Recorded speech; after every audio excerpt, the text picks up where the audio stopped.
Join us now for much more on this and for the next installment in our mini-series on the border. Our very own Megan Pratz live for us on Capitol Hill once again. Megan, thanks for being here. What can you tell us more about this horrific reality along the southern border?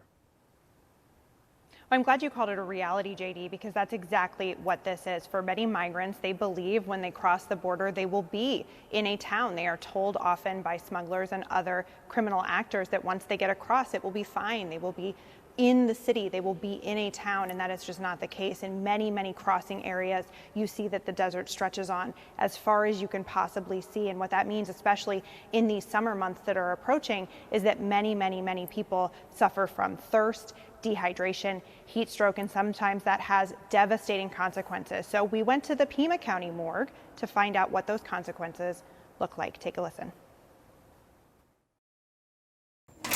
If we identify who the person is, we want to be able to return, what was found or the remains to that family member. In these plastic sleeves, each sleeve is a different set of remains.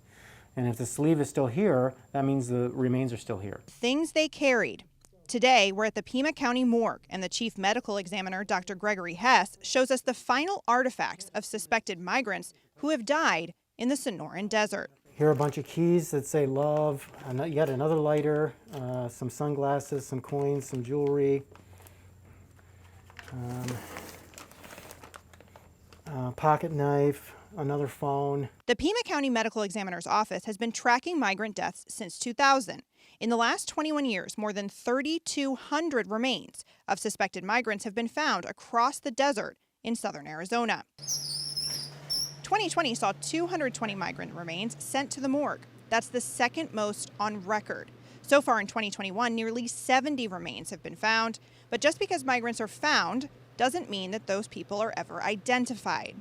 About 40% of all the remains that we've recovered. So we've recovered about 3,200 undocumented border crosser remains in the last 21 years. And we've identified about 60% of those. So about 1,100 are unidentified. The desert here in southeast Arizona is vast. It is hilly in places and flat in others. The environment alone is dangerous, underscoring the risks people take to come to the U.S. following this path. The problem with southern Arizona is there's relatively little recourse for someone if something goes wrong with their plan. So the environment is not friendly, it's hot, it's dry, there's no natural bodies of water that people could drink from. There's really no food in the environment. So if someone gets lost or they get to a place where they're supposed to get picked up to be transported somewhere and those people don't show, you have what you have with you, right? And there's really nothing that can sustain you in the environment.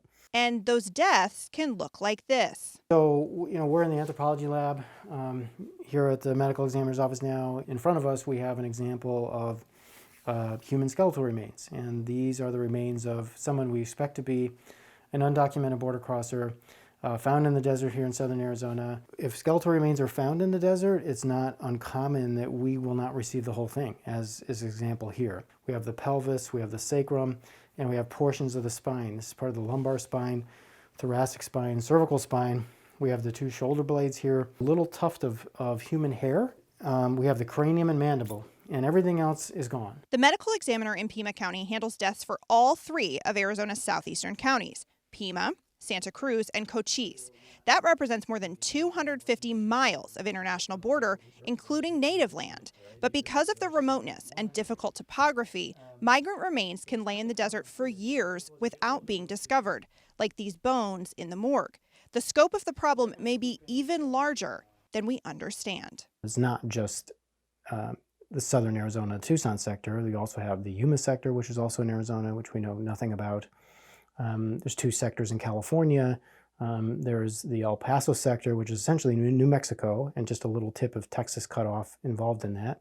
And then there are the Texas sectors, and there's really no good information to know what's going on in those individual sectors in terms of recoveries, other than the Border Patrol number. But again, as we've talked about, at least in our experience in the Tucson sector, it's an undercount.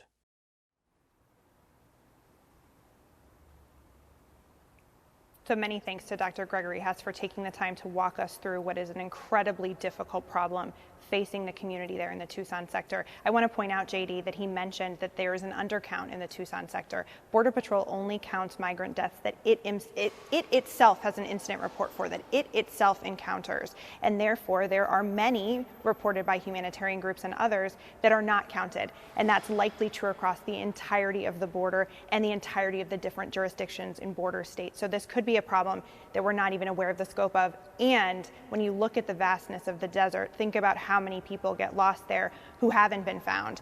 40% of the remains have not been identified. That means that there are a number of families back in many countries wondering what happened to their loved one. It's a stark reminder of the situation of immigration at the southern border, JD.